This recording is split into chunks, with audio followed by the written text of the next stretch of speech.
PCOD বা PCOS কোনো অভিশাপ নয়। সঠিক লাইফস্টাইল এবং হোমিওপ্যাথির সঠিক চিকিৎসা পেলেই এটি সম্পূর্ণ আরোগ্যযোগ্য।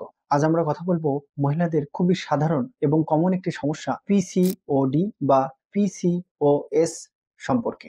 অনেকেই ভাবেন এটি শুধু পিরিয়ডের সমস্যা, কিন্তু মূলত এটি হচ্ছে একটি hormonal disorder. PCOD polycystic ovarian disorder বা PCOS polycystic ovarian symptom. PCOD হলো এমন একটি সমস্যা যেখানে মহিলাদের ডিম্বাশয়ে ছোট ছোট সিস্ট দেখা দেয়। এর ফলে শরীরে হরমোনাল ইমব্যালেন্স সৃষ্টি হয় এবং শরীরে নানান ধরনের সমস্যা দেখা দেয়। পিসিওডি হলে কি কি সমস্যা দেখা দেয়? মাসিক অনিয়মিত বা বন্ধ হয়ে যায়, ওজন বৃদ্ধি, ব্রণ ও চুল পড়া, শরীরে অতিরিক্ত লোম, সবসময় মেজাজ খিটখিটে ও ডিপ্রেশন, চিরস্থায়ীভাবে বন্ধ্যাত্বের ঝুঁকি বেড়ে যায়। চিকিৎসা না নিলে এটি ডায়াবেটিক, হৃদয়রোগ, এমনকি বন্ধ্যাত্বের মতো সমস্যায় পরিণত হতে পারে। পিসিওডি হলো দীর্ঘস্থায়ী হরমোনাল ডিসঅর্ডার, তাই শুধু উপসর্গ নয়, মূল কারণ অনুযায়ী চিকিৎসা করা খুবই জরুরি। হোমিওপ্যাথি এখানে বিশেষ ভূমিকা রাখতে পারে, কারণ এটি শরীরের হরমোনাল ভারসাম্য ফিরিয়ে আনে, সম্পূর্ণ পার্শ্ব প্রতিক্রিয়া মুক্ত, রোগীর শারীরিক ও মানসিক অবস্থার উপর বিবেচনা করেই ঔষধ নির্বাচন করা হয়। পিসিওডি বা পিসিওএস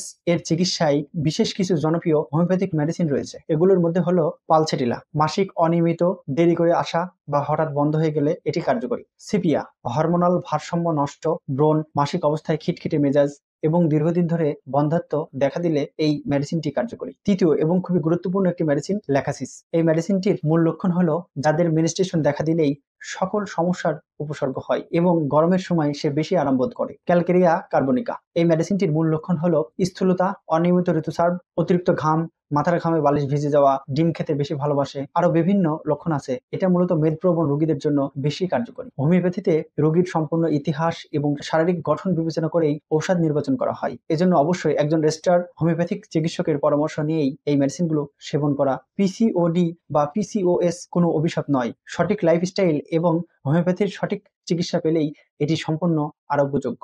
আপনি বা আপনার পরিচিত কেউ এই সমস্যায় ভুগে থাকলে একজন দক্ষ হোমিওপ্যাথিক চিকিৎসকের পরামর্শ নিতে ভুলবেন না।